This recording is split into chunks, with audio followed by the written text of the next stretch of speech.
I sit in Caleb Whitaker's law office. My black funeral dress still crisp despite being worn 3 days ago for Uncle Ben's service.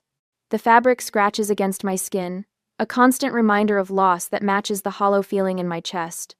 Caleb adjusts his wire-rimmed glasses, shuffling papers with practiced precision. Sunlight streams through Venetian blinds, creating prison bar shadows across the polished mahogany conference table. As the sole beneficiary of Benjamin Thomas's estate, Caleb begins, his voice gentle but firm.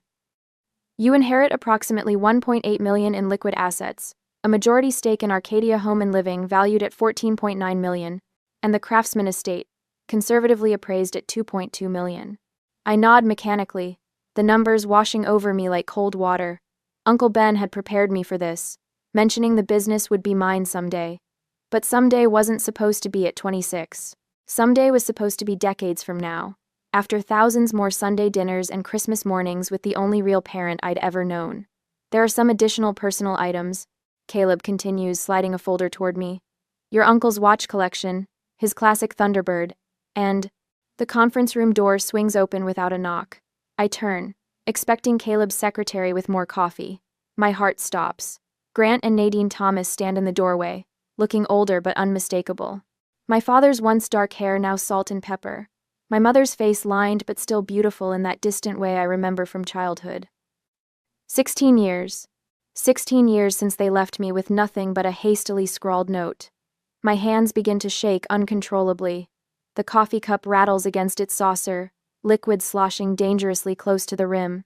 My heartbeat becomes a physical presence, pounding in my ears like someone trying to break down a door. We heard about Benjamin's passing, Grant says, stepping forward with practiced sympathy dripping from every word. We're so sorry for your loss, honey. Honey. The endearment lands like a slap. My stomach twists violently, bile rising in my throat. The room tilts slightly, the edges of my vision blurring. I grip the table edge, feeling the cool wood under my fingertips, desperately searching for something solid as my childhood abandonment trauma floods back with tsunami force. You can't be here, I whisper, barely recognizing my own voice. You left me. You chose to leave. My mother takes a step toward me, her perfume still the same, after all these years wafting across the table. Stella, sweetheart, did you know they were coming? I ask Caleb desperately, my eyes never leaving my parents' faces. His stunned expression answers before his words can. I most certainly did not, he says, rising to his feet with surprising speed for a man in his 60s. Mr. and Mrs. Thomas, this is a private meeting regarding confidential estate matters. The morning I found them gone flashes through my mind with brutal clarity. Age 10, padding into the kitchen for breakfast, finding only empty coffee cups and a note propped against the sugar bowl. Uncle Ben will take care of you. Not even an, I love you or, we'll be back. Just 7 words, severing our family ties like they meant nothing. Then another memory surfaces, that first night with Uncle Ben and Iris. Warm soup despite the summer heat because Iris said it was good for the soul. Gentle hands braiding my hair before bed. Iris humming a lullaby her grandmother taught her. Uncle Ben reading Goodnight Moon even though I was too old for it because he found it on my bookshelf and thought it might comfort me. Something shifts inside me. The abandoned child who still inexplicably wants her parents' battles with the adult who knows better. My analytical mind begins to surface through the shock. What do you want? I ask, my voice steadier than I feel. My father smiles, the same smile he used when convincing customers to buy the extended warranty.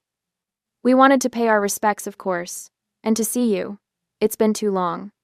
I need to process Uncle Ben's death before dealing with this, I say, making a small protective gesture between us. My first boundary, wobbly but present. Grant's smile doesn't falter, but his eyes harden. Stella, we're family. We have every right to be here.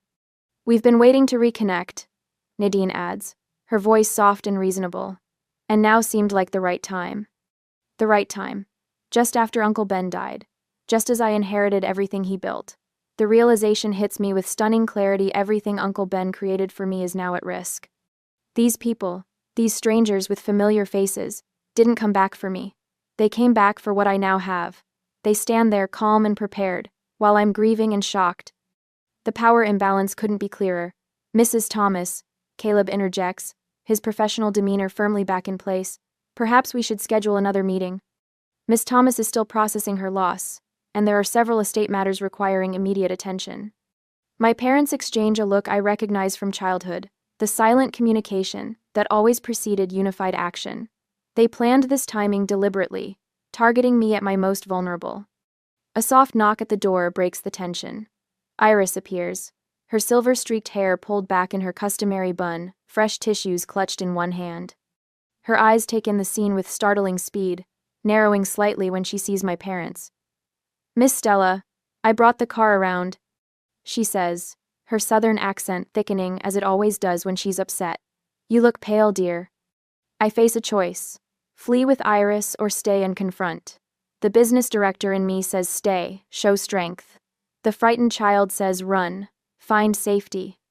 But before I can decide, Iris quietly positions herself between me and my parents, her slender frame somehow forming a protective barrier that has nothing to do with physical size. Grant's gaze slides dismissively over Iris. "Still keeping the help around, I see?"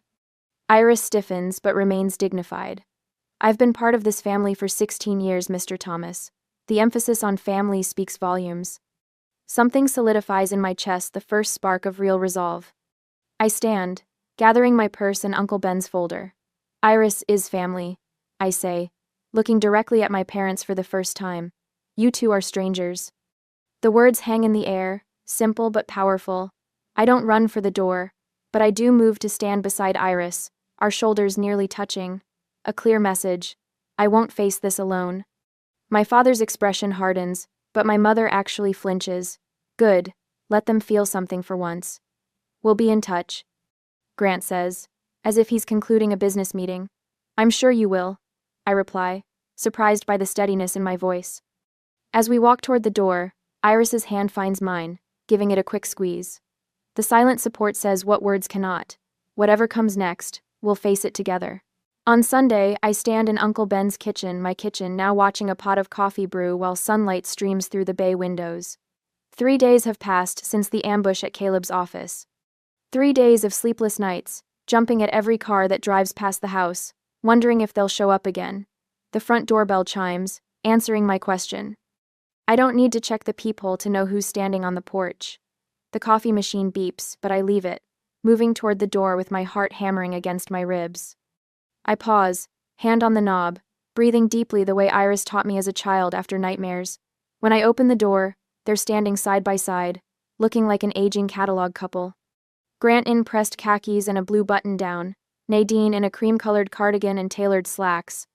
They've aged 16 years since I last saw them, but they're unmistakable. Grant's square jaw, Nadine's delicate nose.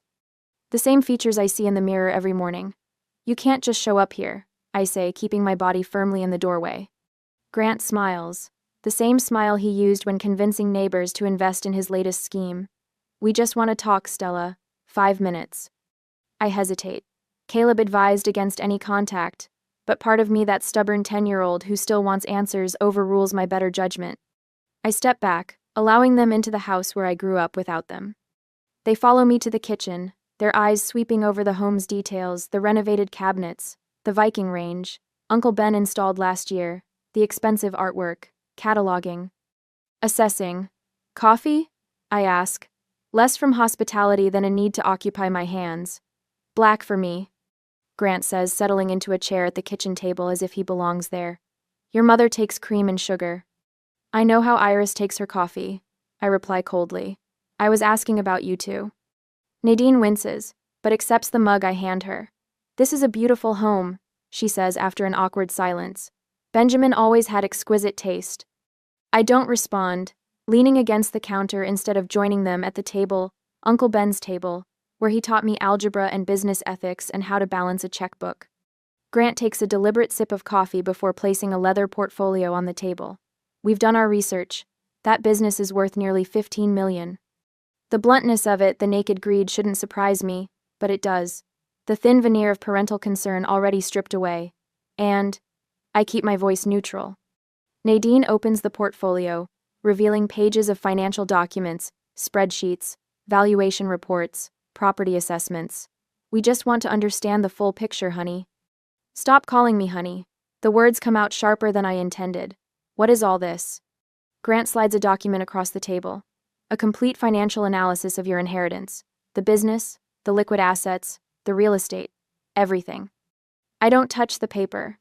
Where did you get this information? That's not important, Grant says. What matters is… It matters to me, I interrupt. You've been gone 16 years. Now you show up 3 days after Uncle Ben's funeral with detailed financial information about his estate? Nadine exchanges a glance with Grant. We tried contacting Benjamin many times over the years. For money, I say, the pieces suddenly clicking into place. You contacted him for money. Neither denies it. He never told me. The realization lands like a punch. Uncle Ben protected me from them, shielded me from their attempts at manipulation. Grant sighs, a practiced sound of exasperation. Your uncle painted a very one-sided picture of us, I'm sure. He didn't need to paint anything. You left a note saying, Uncle Ben will take care of you, and disappeared. That paints its own picture. Nadine reaches for her purse, removing a folder different from Grant's portfolio. There are things you don't understand, Stella. She slides it across the table. I hesitate, then open it. Inside are court documents, custody papers, legal statements, financial records. My eyes catch on a figure from 2009, $13,500. What is this? I ask, though the sick feeling in my stomach tells me I already know. We were in a difficult situation, Nadine says softly. We needed money, and Benjamin offered to take full custody of you if you signed away your parental rights, I finish, scanning the document with growing horror. You sold me for $13,000. That's not how it was, Grant protests, but his eyes shift away from mine. It's exactly how it was. I push the documents back. You legally signed me away for cash. The kitchen falls silent except for the ticking of the grandfather clock in the hallway, Uncle Ben's clock, the one he wound every Sunday evening while telling me stories about his childhood. My entire world shifts beneath me. Uncle Ben wasn't just generous in taking me in, he was protective. He paid them to stay away. Every gift, every opportunity he gave me was part of a shield he built around me. His occasional sadness, the distant look he would get sometimes while watching me open Christmas presents, it all makes sense now. You planned this timing, I say, the realization crystallizing. You waited for him to die. Grant straightens, abandoning pretense. We have problems, Stella. Serious problems. What kind of problems? I owe people, he admits. $85,000 to men who don't take excuses. Nadine adds, and I've been in treatment for depression. The medical bills. She trails off. $45,000 in credit card debt. So, you're here because you need money within what, 60 days? I ask, connecting their urgency to their desperation. Grant looks surprised that I've figured it out so quickly. We're still your parents, he says, leaning forward. Family helps family. Family doesn't abandon family, I counter. Family doesn't sell their child. We'll contest the will if necessary, Grant says, voice hardening. We have rights as your biological parents. I almost laugh. You signed away those rights for $13,000. In court. Legal details can be reinterpreted, he threatens. We had bad representation. The threat hangs in the air between us. These aren't just desperate people, they're dangerous. They have nothing left to lose, which makes them unpredictable. The fact that they're willing to destroy my peace after Uncle Ben's death proves they're formidable opponents. A floorboard creaks in the doorway. Iris stands there, her eyes taking in the scene, the documents scattered across the table, my rigid posture, my parents' desperate expressions. I think that's enough for today, she says quietly but firmly. Grant glances at her dismissively. This is a family matter, Iris. Yes, it is, she replies, moving to stand beside me. And Stella is my family.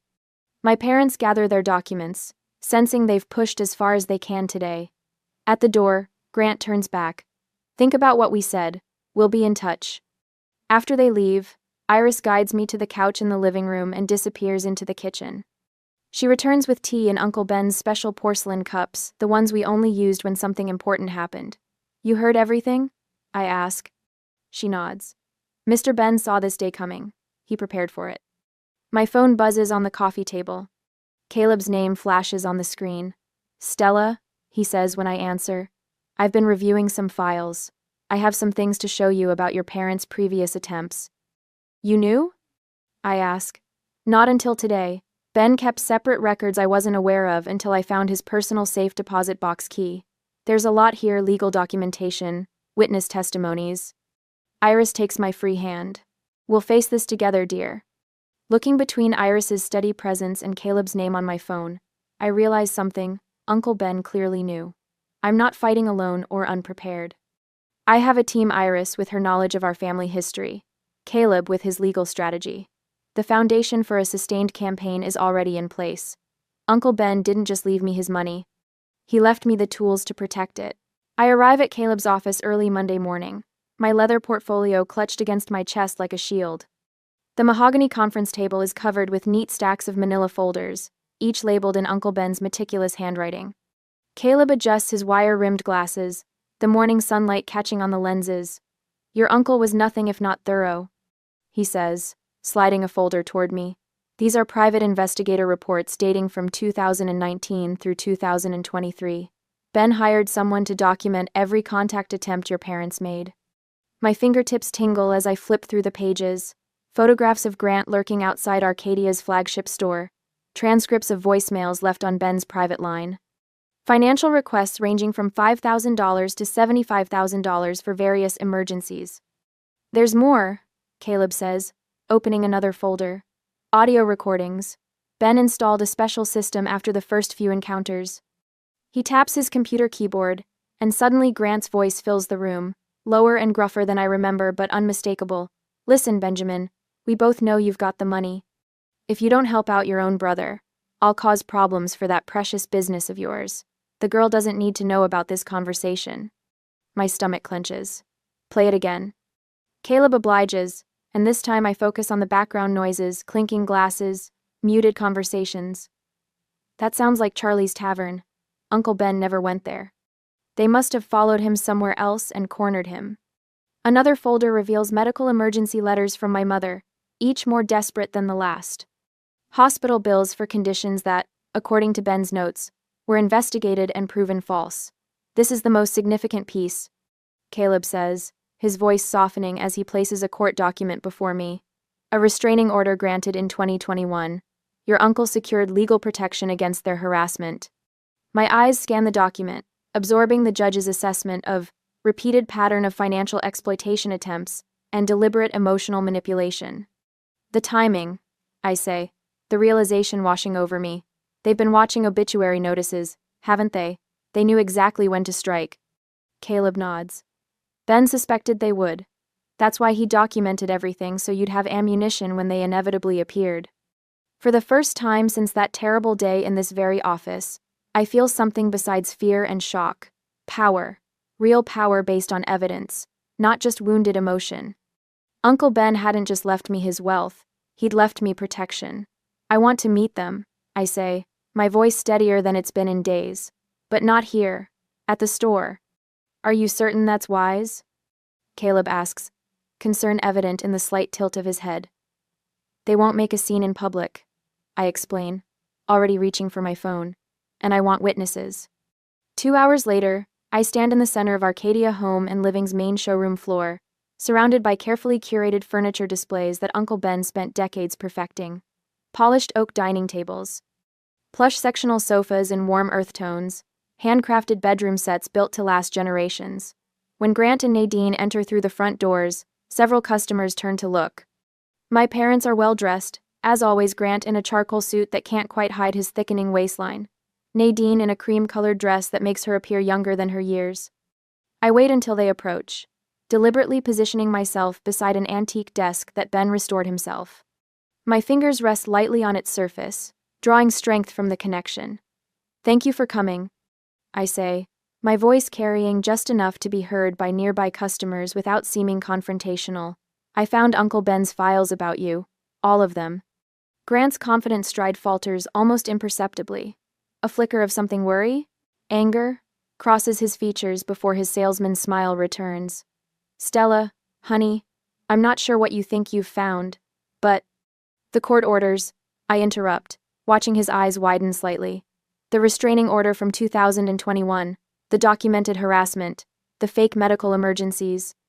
Nadine steps forward, her perfume a cloud of expensive distraction. Those were desperate times. We've changed. You can't possibly understand what we were going through. I understand perfectly, I say, sliding a photocopied document from my portfolio. I found the check stub, $13,500. That's what you took to sign away your rights to me. The color drains from Nadine's face. A middle-aged couple browsing nearby stops pretending not to listen. You don't understand the context, Grant says, his voice dropping to an urgent whisper. We had debts, people threatening us. And I was worth $13,000. I keep my voice level, professional. This is a business negotiation now, not a family reunion. That's the price you put on your daughter years ago. For the first time, I see something genuine in my mother's eyes, shame, perhaps, or regret. Grant's jaw tightens as he glances around, noticing the store employees who have strategically positioned themselves within earshot. We should discuss this privately, he insists, reaching for my arm. I step back. There's nothing to discuss. The court records are clear. You have no legal claim to me or anything Uncle Ben left me. We're still your parents, Nadine says, her voice breaking slightly. Biology isn't family, I reply. Uncle Ben taught me that. Grant's face hardens. This isn't over, Stella. Actually, it island. For today. I gesture toward the exit. Please don't return to this store. You're not welcome here. They hesitate, clearly unprepared for this level of resistance. Grant looks like he wants to argue further, but the public setting has robbed him of his advantages. With a final glare, he takes Nadine's elbow and steers her toward the door. I remain standing, straight-backed and still, until the glass doors close behind them. Only then do I allow my hands to tremble slightly, the adrenaline rush beginning to subside. Sarah, our store manager, approaches with an approving smile. Your uncle always said you were stronger than you knew. Other employees drift over, offering supportive comments and impressed glances. The middle-aged couple who witnessed the confrontation stops to shake my hand. That took courage, the woman says. Ben would have been proud.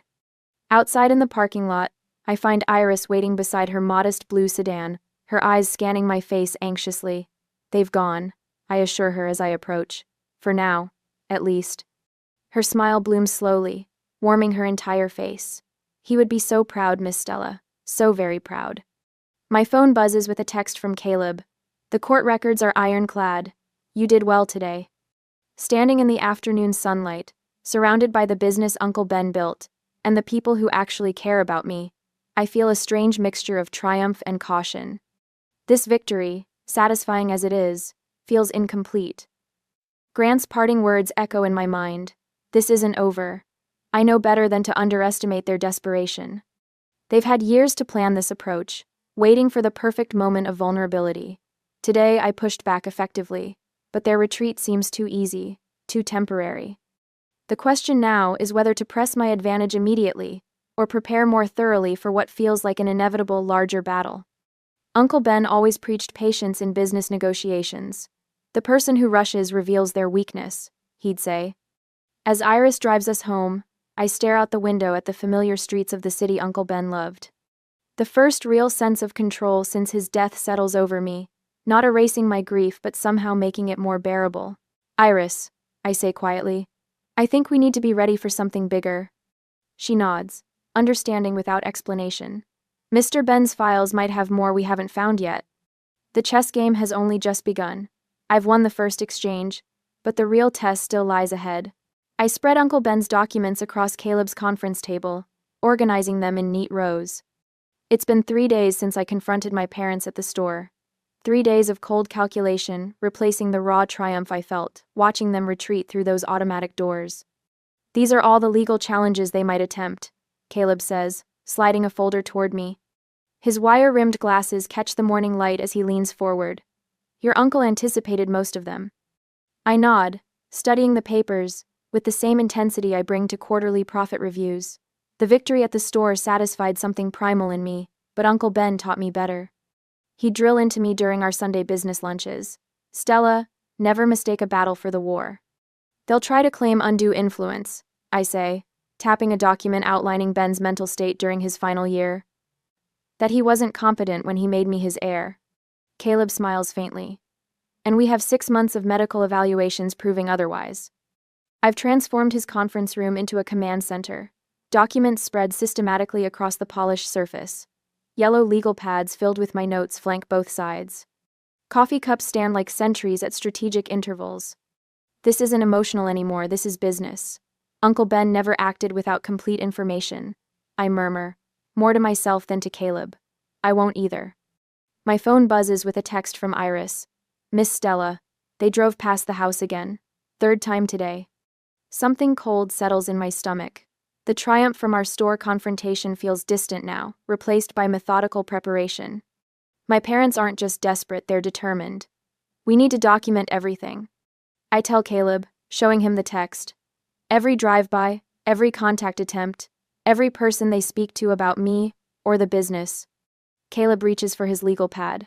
I'll draft a cease and desist order. It won't stop them, but it establishes a pattern of harassment if we need it later. I turn to Ben's business journals, studying his approach to hostile competition. He faced 3 takeover attempts during his career, navigating each with the same steady hand he used to braid my hair that first night after my parents left. His strategy was never about emotion, it was about preparation. They'll try to find weaknesses in the company, I say, flipping through incorporation documents. Places where they could claim mismanagement or financial impropriety. Which is why we're conducting a full audit, Caleb responds. Already underway. The hollow feeling that plagued me since Uncle Ben's death has transformed into something harder, more focused. This isn't just about protecting my inheritance anymore, it's about honoring how methodically Ben protected me for 16 years. Later that afternoon, Iris arrives with a file folder of her own. She places it on the table with careful precision, her fingers lingering on the edges. I kept track of things, she says quietly. Phone calls during Mr. Ben's illness, visitors who came by but never came in. Thought you might need it. I open the folder to find meticulous notes in Iris's careful handwriting, dates, times, descriptions of cars that drove slowly past the house during Ben's final months. They were watching him die. I whisper, the realization landing like a physical blow. Iris nods, her expression unchanged but her eyes hardening slightly. I believe they were, Miss Stella. I reach for my phone, calling Sarah at the main store. Sarah, I need you to document if my parents come in asking questions about anything inventory, staffing, finances. And ask the other managers to do the same. Already happening, Sarah replies. Your father was in yesterday asking about our supply chain, said he was just curious about the family business. A chill runs through me. They're more thorough than I gave them credit for. Thank you, I tell her. Document everything but don't engage beyond basic courtesy. By evening, we've established a network of watchers, store managers, warehouse staff, even delivery drivers, all alert for my parents' probing questions, not to confront them, just to track them. To build our case without tipping our hand, I'm reviewing security footage from the warehouse when Caleb's phone rings. His expression darkens as the conversation progresses. They've hired Martin Keene, he says after hanging up, the name landing with weight. My stomach drops. The attorney who sued Uncle Ben's company in 2018? Caleb nods grimly. The very same. He knows every vulnerability in the company's legal structure. Your parents have done their homework, Stella. I lean back in my chair, processing this new threat. They're not just desperate gamblers grasping at straws, they're strategic opponents with knowledge of our weaknesses. They're smarter than I gave them credit for, I say quietly. Caleb gathers documents into a neat stack. Intelligence without integrity is still beatable. I nod, turning back to Uncle Ben's business journals. My early victory at the store feels hollow now, a minor skirmish before the real battle. But Uncle Ben prepared for this moment for 16 years. And now, so will I. I adjust my reading glasses, squinting at the paperwork spread across Caleb's conference table. 4 days of strategic planning has transformed this once formal space into something resembling a war room. Yellow legal pads filled with notes sit beside color-coded folders. A whiteboard mounted on the wall displays a timeline of my parents' previous attempts to contact Uncle Ben, each incident meticulously documented with dates and outcomes. The no contest clause is ironclad, Caleb says, sliding another document toward me. His silver hair catches the afternoon light streaming through the Venetian blinds. Anyone contesting the will automatically forfeits any potential inheritance. Your uncle was explicit about that. I nod, tracing my finger along the paragraph in question. The language feels like Uncle Ben, precise, thoughtful, leaving nothing to chance. What about the litigation trust? Fully funded and operational. Caleb removes his glasses, polishing them with a handkerchief. Ben established it with enough capital to fight a 5-year legal battle if necessary. My stomach tightens at the thought. Not fear exactly, but the weight of what's at stake. I think of Uncle Ben, how he'd approach this methodical, thorough, leaving nothing to chance. This isn't about a quick victory like the confrontation at the store. This is about securing everything he built, everything he entrusted to me. Miss Stella? Iris appears in the doorway, a leather portfolio clutched against her chest. Her silver-streaked hair is pulled back in its customary bun, not a strand out of place despite the intensity of our preparations. I've collected the statements from all of Mr. Ben's caregivers during his illness. Every nurse, doctor, and therapist confirmed his mental clarity right up until the end. Thank you, Iris. I take the portfolio, adding it to our growing arsenal of documentation. Any word from the store managers? All financial records secured, just as you requested. Mr. Johnson called to confirm the business stability reports are ready whenever you need them. I exhale slowly, mentally checking off another item on our list. We're not winning anything yet, just positioning our pieces on the board with careful precision. The store confrontation was satisfying but ultimately just a skirmish. What we're preparing for now is war. We're approaching this exactly as Ben would have wanted, Caleb remarks, his voice carrying a hint of approval. Building a comprehensive defense before they can mount their next attack. Iris hovers near the doorway, her fingers fidgeting with the edge of her cardigan, a nervous habit I've rarely seen from her. Something's bothering her. Iris? What is it? She hesitates, then steps fully into the room. I was reviewing Mr. Ben's will again, and I noticed something I hadn't before. Her voice drops slightly. He named me as the backup executor, in case anything should happen to you.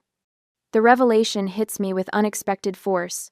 Not because it's surprising Uncle Ben trusting Iris makes perfect sense, but because of what it means now. If my parents are targeting me and my inheritance, they might also target Iris. Caleb, does this put Iris at risk? My voice sharpens with concern. The attorney frowns thoughtfully. It could. If they're researching Ben's estate planning thoroughly, they'll discover her role. They might try to discredit her, or claim she influenced Ben's decisions. A cold feeling spreads through my chest. This isn't just about my inheritance anymore. It's about protecting someone I love, someone who's been more of a mother to me than Nadine ever was. We need to expand our strategy, I say, standing up and pacing the length of the conference table. Not just protecting the estate, but protecting Iris too. I don't want to be additional trouble, Miss Stella, Iris protests gently. You're not trouble, I respond firmly. You're family. And we protect family. The words emerge with a conviction that surprises even me. 7 days ago, I was a shaking mess in this very room. Now I'm standing tall, thinking of others beyond myself. Uncle Ben would be proud of that growth, I think. My sources tell me your parents have been asking questions about all of Ben's relationships. Caleb interjects, checking his phone, including his long-term employees. My mind races with this new information. Do I tell Iris everything about the potential danger, adding to her worries? Or do I protect her by handling this myself? The dilemma twists in my stomach, another test of my evolving leadership.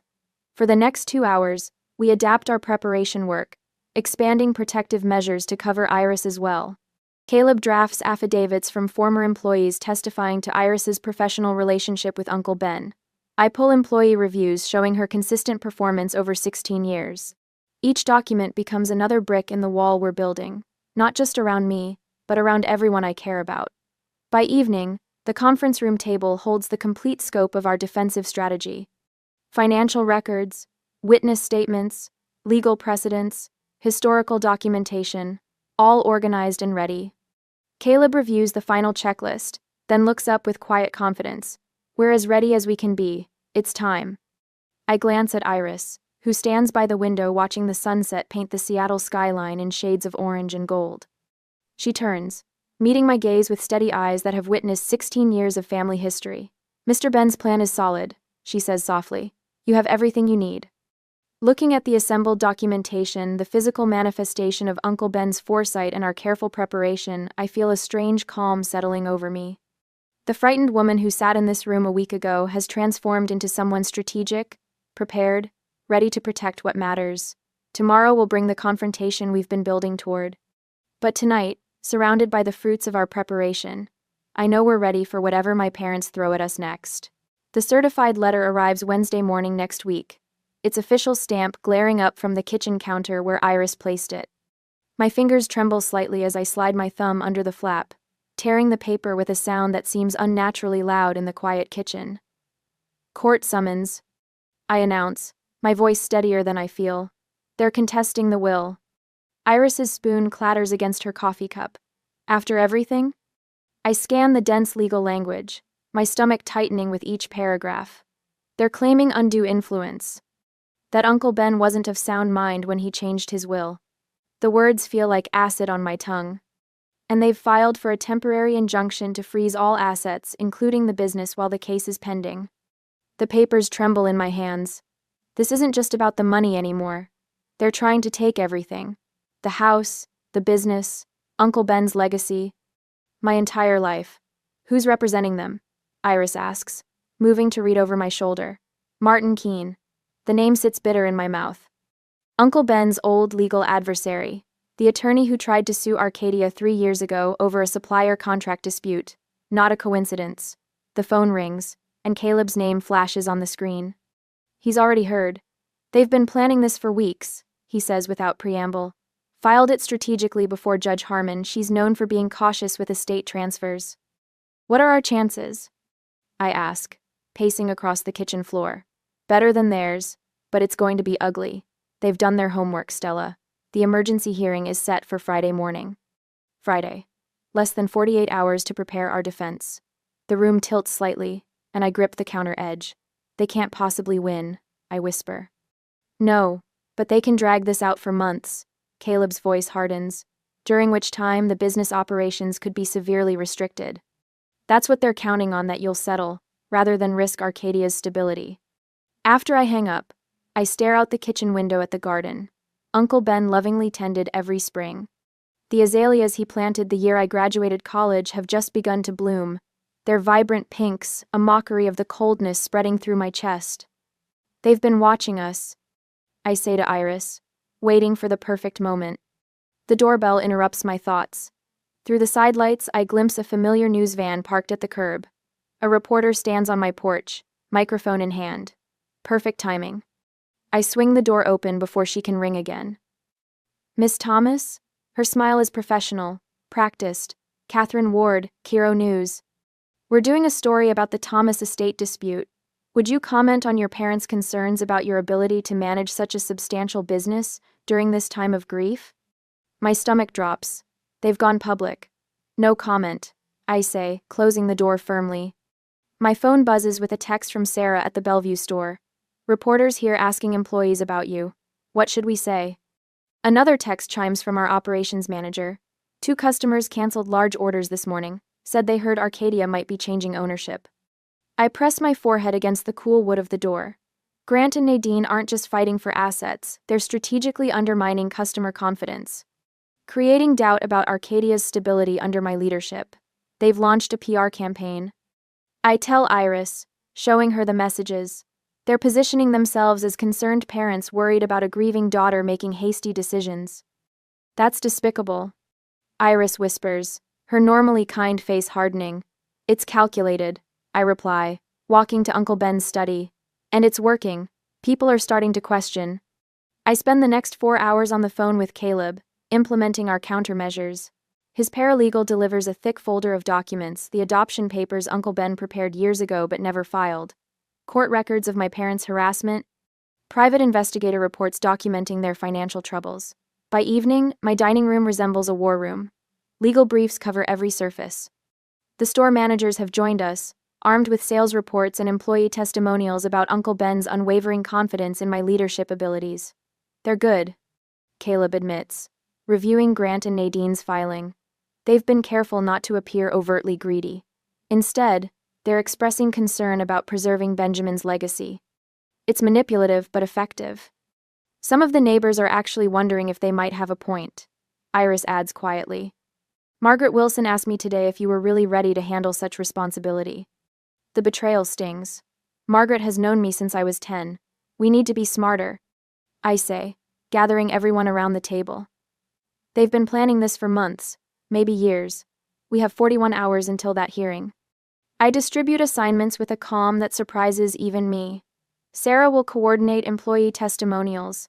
Caleb's team will prepare exhibits demonstrating Uncle Ben's consistent intent to leave me the business. Iris will contact Ben's doctors to testify about his mental clarity until the end. What about you?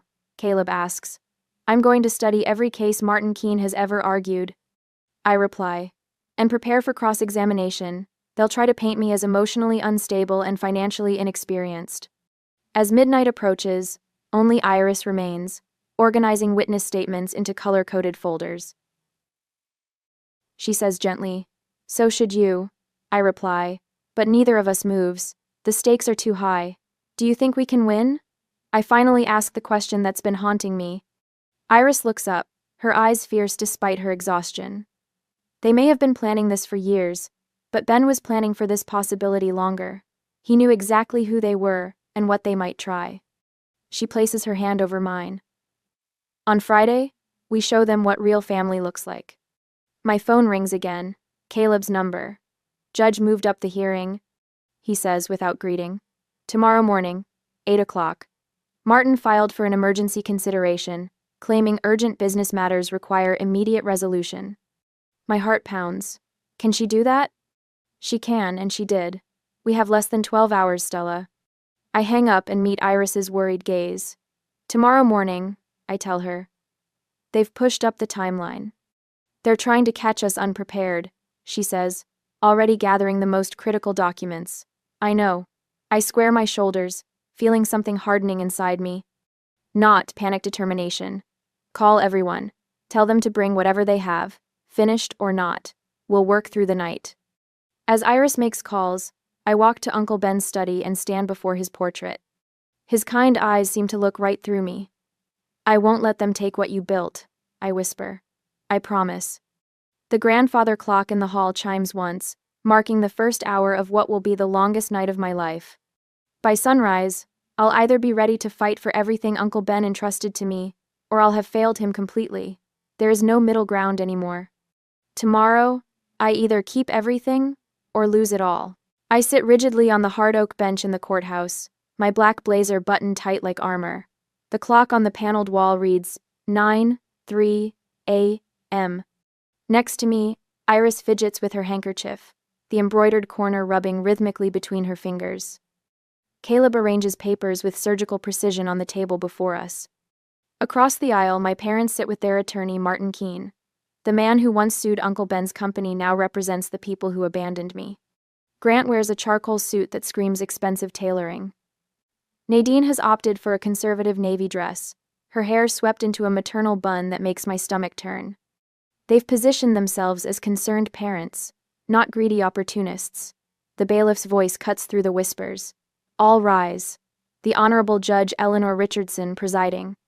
The judge enters, her silver hair pulled back severely, reading glasses perched on her nose. Her eyes sweep the courtroom with practiced neutrality as she takes her seat. Be seated. We're here for emergency proceedings regarding the contested estate of Benjamin Thomas. She glances at the files before her. I understand this is a time-sensitive matter. Mr. Keene, you may present your case.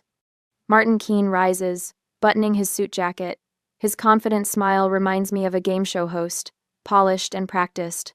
Thank you, Your Honor. We stand before you today representing Grant and Nadine Thomas, the aunt and uncle of Stella Thomas, who have serious concerns about the disposition of Benjamin Thomas's estate. Uncle and aunt. The deliberate terminology makes my fingers curl into fists under the table. Caleb notices and gives an almost imperceptible headshake. Stay calm. Let them show their hand first. Benjamin Thomas's death was sudden and unexpected, Keene continues. He suffered from hypertension and had experienced several minor cardiac events in the months preceding his passing. During this vulnerable time, his niece, Miss Thomas, who lived with him and depended on him financially, was in a position to exert undue influence. The accusation hangs in the air. My heart pounds against my ribs, but I keep my face neutral, just as Caleb and I practiced. We have documented precedent in Carmichael versus Westbrook where a caregiver relationship was found to create presumptive undue influence. Keene presents a stack of case law to the court clerk.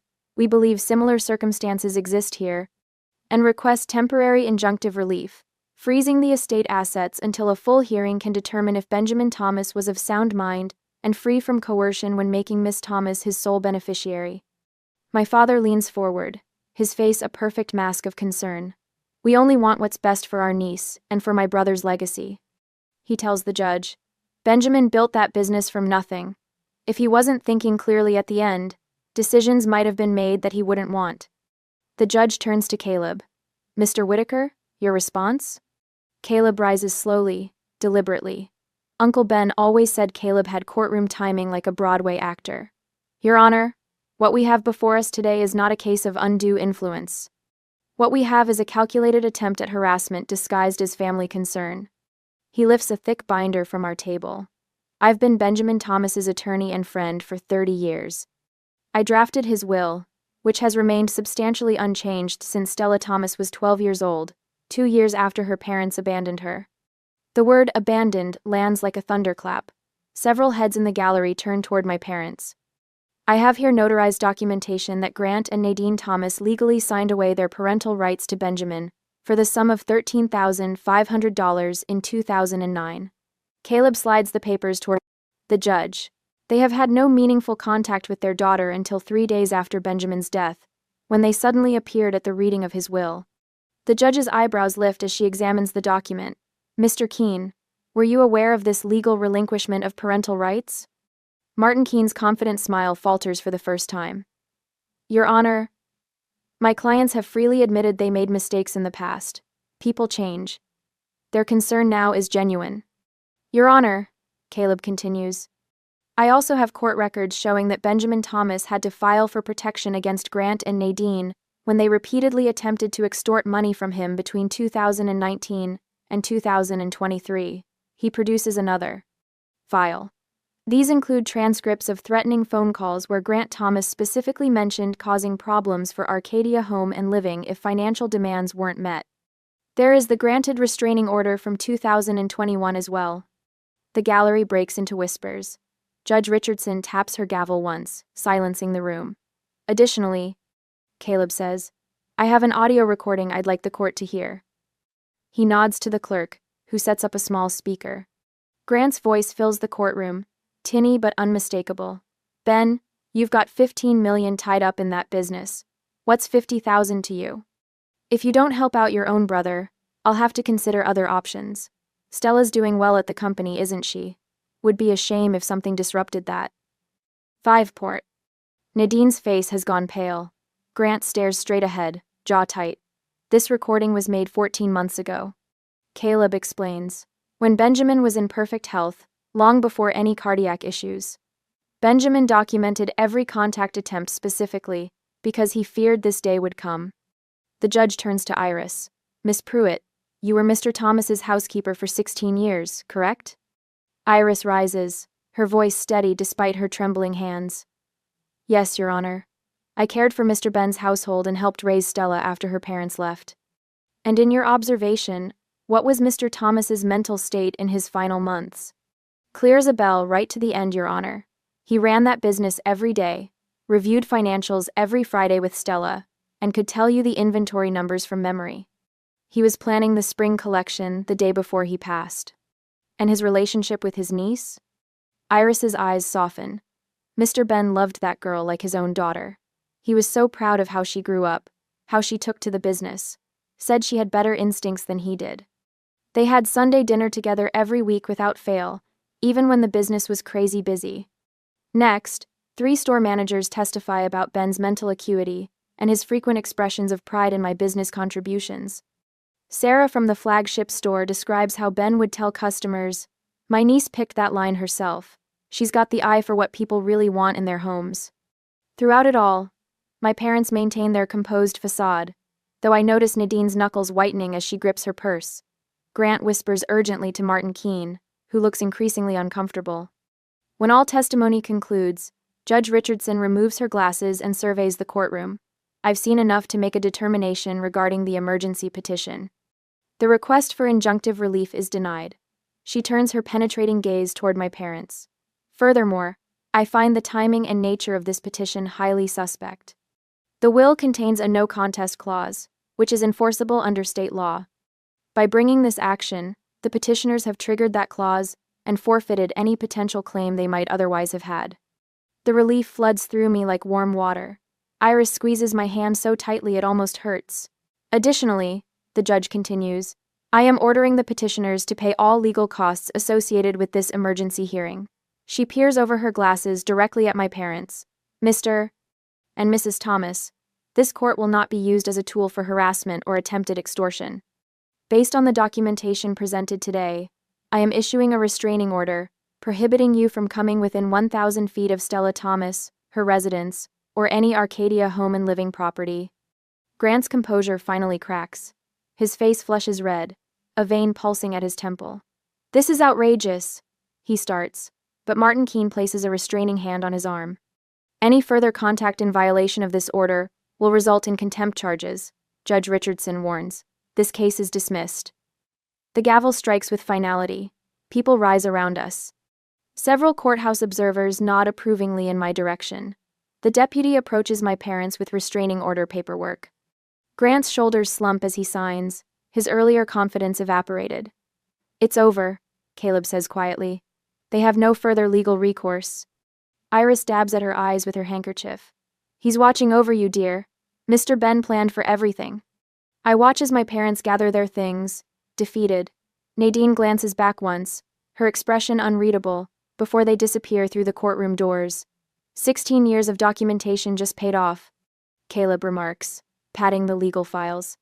Ben knew exactly what he was doing.